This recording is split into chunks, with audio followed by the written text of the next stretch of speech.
चलिए देखिए, पहला ये दूसरा नंबर सवाल दिया गया है। यहाँ पे दूसरा नंबर सवाल है, यदि किसी समांतर चतुर्भुज की विकर्ण बराबर हो तो सिद्ध कीजिए वह एक आयत है।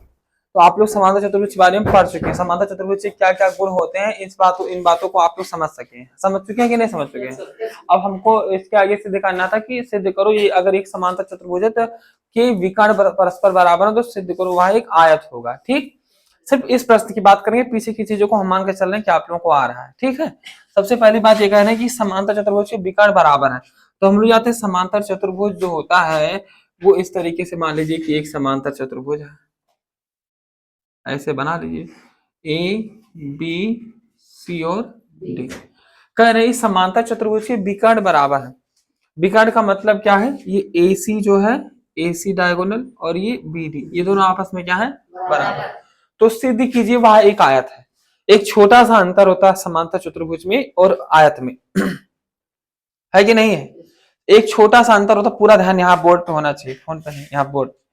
लाइक अब कहते पे लाइक वाइक ना करो, हम लाइक वाइक नहीं चाहिए, खाली यहाँ पे तुम लोग ध्यान दो, तो इससे झूठा रोज सब्सक्राइबर के लिए। तो यहाँ पे ये हो गया कि जो आयत और जो समांतर चतुर्भुज में अंतर है वो अंतर ये है कि समांतर चतुर्भुज की आमने सामने की भुजा बराबर होती है, आमने सामने की भुजा समांतर होती है। आयत में भी आमने सामने की भुजा बराबर होती है, आमने सामने की भुजा समांतर होती है ना। सिर्फ एक डिफरेंस होता है, डिफरेंस ये है कि आयत में जो प्रत्येक कोण होता है वो कितने का होता है, 90, और समांतर चतुर्भुज में हम कह नहीं सकते। तो अगर हम इस समांतर चतुर्भुज में ये दिखा दें कि हमारा प्रत्येक कोण 90 अंश का है तो हम आसानी से कह सकते हैं कि ये हमारा क्या है, एक आयत है कि नहीं। तो इसको दिखाने का प्रयास करते हैं। तो ये दिखाने के लिए हम लोग जानते हैं, हल करेंगे सीधा डायरेक्ट हल। हल का मतलब क्या हो गया, हम लोग जानते हैं कि ये एडी भुजा जो है, एडी भुजा बीसी भुजा की क्या होगी, बराबर होगी, कोई दिक्कत। और जो ये भुजा है, ये जो विकर्ण है बीडी, क्या नाम है इसका, बीडी, और जो यहाँ पर एक विकर्ण है एसी, ये भी आपस में क्या होगा, बराबर होगा। तो ऐसे लिख सकते हैं हम लोग कि हमको दिया क्या क्या गया है, हमें दिया है क्या दिया है, एसी बराबर बीडी, ये हमको दिया गया है कि नहीं दिया है, दिया है। और इसके बाद में दूसरी बात क्या होगा, एडी जो है वो भुजा बीसी के क्या होगी, एडी जो होगी वो भुजा बीसी की क्या होगी, बराबर। ये भी हमको मालूम है, दिया नहीं गया है, एक हिसाब से मालूम ही है, समांतर चतुर्भुज तो मालूम है कि नहीं, छोटा लड़का। और इसके बाद में एडी बराबर बीसी, अब ए बी बराबर बीसी होगा तो यहाँ लिख सकते हैं ए बी बराबर क्या होगा, बीसी। ये भी हमको क्या है, दिया है। ठीक, हम लोग को सिर्फ जो हमारा टारगेट है वो ये है कि ये समांतर चतुर्भुज किसी तरीके से काश हम इसको और इसको 90 अंश दिखा देते बस। तो इन दोनों को 90 अंश दिखाने के लिए हम लोग क्या करते हैं, यहाँ पर जो एक त्रिभुज है, इस छोटे से त्रिभुज को देखिए, इसका नाम है एडीसी, क्या नाम है, एडीसी। और फिर एक दूसरा त्रिभुज देखिए, इसका नाम है बीसीडी, क्या नाम है, बीसीडी। इन दोनों त्रिभुजों को ले लेते हैं, कह देते हैं यहाँ पे कि त्रिभुज एडीसी तथा त्रिभुज बीसीडी में, त्रिभुज एडीसी तथा त्रिभुज बीसीडी में। ठीक, अब इन दोनों त्रिभुजों में जब देखेंगे तो हमें मिलेगा कि जो भुजा एडी है वो भुजा बीसी के क्या है, बराबर है। तो इसका मतलब डायरेक्ट लिख सकते हैं भुजा एडी बराबर किसके, भुजा बीसी। ये चीज दिया है, कुछ दिमाग लगाइए। और यहाँ पे जो भुजा बीडी है ये किसके बराबर है, एसी के। तो डायरेक्टली लिख सकते हैं भुजा बीडी जो होगा वो बराबर किसके होगा, एसी। ये क्या है, एसी और बीडी है, क्या क्या है, एसी और बीडी विकर्ण है, डायगोनल है, क्या है, नहीं मालूम है कि विकर्ण है, मालूम है ना, इसे विकर्ण ही तो कहते हैं। तो ये विकर्ण है, एडी बराबर एसी बराबर किसके हो गया, बीडी के हो गया। ये दूसरी चीज। और तीसरी चीज हमको मालूम है कि देखो ध्यान से देखोगे तो यहाँ डीसी इस त्रिभुज में भी आ रहा है और इस त्रिभुज को ले रहे हैं तो भी डीसी आ रहा है। तो इसका मतलब डीसी दोनों में क्या है, कॉमन है, ये कॉमन है भैया। तो अब तो आसानी से हम लोगों ने देखा कि ये त्रिभुज और ये त्रिभुज, इसकी तीनों भुजाएं एक दूसरे के बराबर हो गई। तो इसका मतलब जब तीनों भुजा दूसरी तीनों भुजा के बराबर हो गई तो दोनों आपस में क्या हो गए, सर्वांग।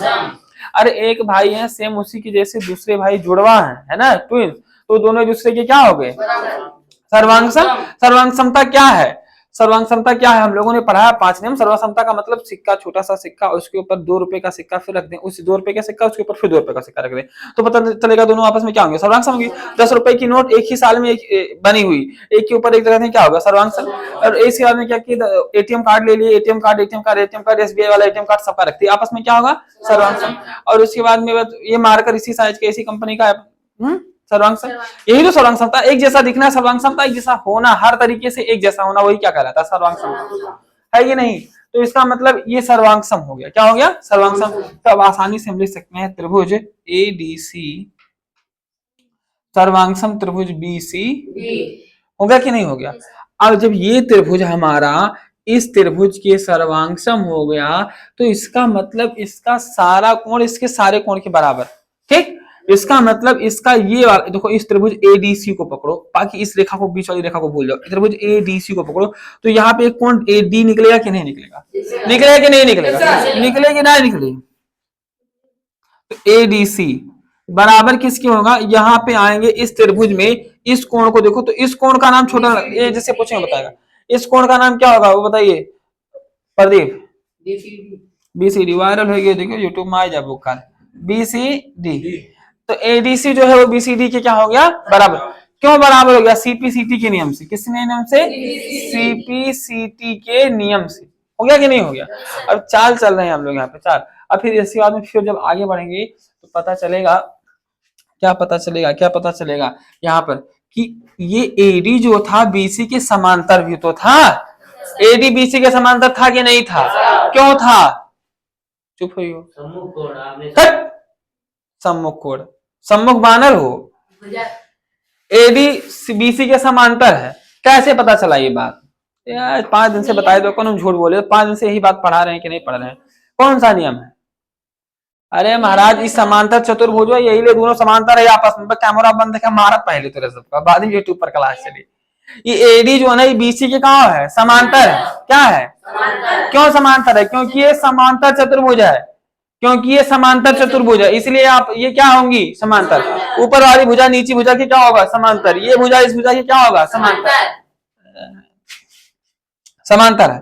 तो हम लोग जानते हैं जब एडी भुजा जो है बीसी भुजा के क्या है, समांतर है, और एक भुजा देखो डीसी इसको छूते हुए जा रही कि नहीं, जा रही कि नहीं, तो ये दोनों आपस में समांतर रेखा, और जो छूने का मतलब, ज्यामिति में छूने का मतलब काटना, मतलब छू लो तो समझ लो काट लो, जानो ज्यामिति में रेखाएं सूरजमुखी के तरीके से होती है, इनका छू लो मतलब समझ लो काट लो। तो अब ये एक रेखा गई इस रेखा को और इस रेखा को नीचे टच कर ली, तो इसका मतलब इस रेखा ने इन दोनों रेखाओं क्या क्या काट दिया, और जब काट दिया तो ये दोनों कोणों का जोड़ कितना होता है, किस नियम से, एक ही ओर के अंतःकोण से, किस नियम से, तो एक दिमाग में अपने एकदम सेव कर लीजिए कि दो समांतर रेखा था यही मिल रही है, ऐसे काटी तब वो दोनों आपस में एक ही ओर के अंतःकोण, ऐसे दो रेखाएं थी, एक रेखा ने काटा, ये दोनों आपस में एक ही ओर के अंतःकोण, समझे। उसी तरीके से अगर रेखा ये मेरे कई दिन ये मेरे बेड़ कई दिन, तो कोई दिक्कत नहीं, ऐसे छुईस तो एक ही ओर के अंतःकोण, बीचस काटे बढ़िया से गहराई के तब वो एक ही ओर के अंतःकोण, समझ रहे हैं ना, एक तरफ काटा। तो इसका मतलब ये हो गया कि ये जब काट रहा है तो ये कोण और ये कोण, इन दोनों कोणों का जोड़ कितना होगा, तो आसानी से हम लिख सकते हैं, वी कैन राइट सिंपली कोण एडीसी प्लस कोण बीसीडी बराबर किसके होगा, 180। अब हम लोग जानते हैं ऊपर अभी अभी पता चला है कि एडीसी जो है वो बीसीडी के क्या है, क्या है, मार तमाचा गांजा पी के आओ तो तोरे सब नशान रहा करो, तो घरे चला जाओ करो, सो लिया करो। हम कह रहे हैं यहाँ पे एडीसी बीसीडी के क्या है,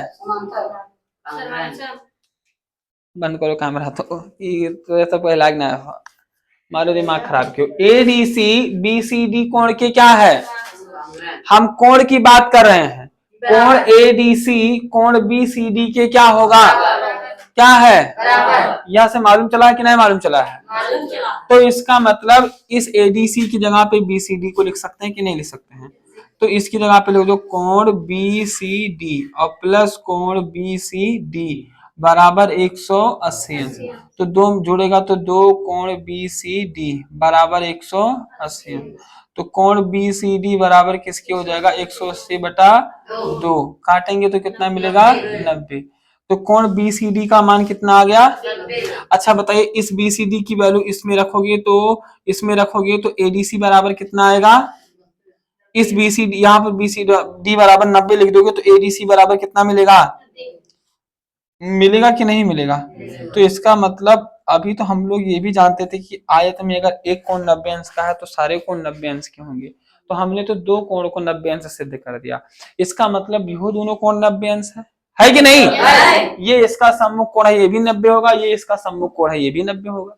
तो इसका मतलब लिख सकते हैं आसानी से कि अतः क्या होगा? नाम लिख दो इसका, डी के सामने का कोण, इसका नाम क्या है? ABC। क्या नाम है? कोण ABC बराबर 90 अंश। सम्मुख कोण आपस में क्या होते हैं? बराबर। तो इसके सामने का कोण DAB, तो कोण DAB बराबर भी कितना हो जाएगा? 90। और कोण ADC बराबर 90, कोण BCD बराबर 90। अतः ये क्या है? एक आयत। यह एक आयत है। अरे तुम लोग इतने से बात नहीं समझ रहे हो, कितना दिन से ये बात, इस सब का एक ही वजह है कि आप लोग इसको घर पे पढ़ते नहीं है। That's matter, only one thing is कि आप लोग घर पे नहीं पढ़ते हैं इसको, समझ रहे हैं? yes, sir. और घरे पढ़ाने वाला दवाई है हमारे पास, अब अवधेयत है, तो इसको नोट करो जल्दी से।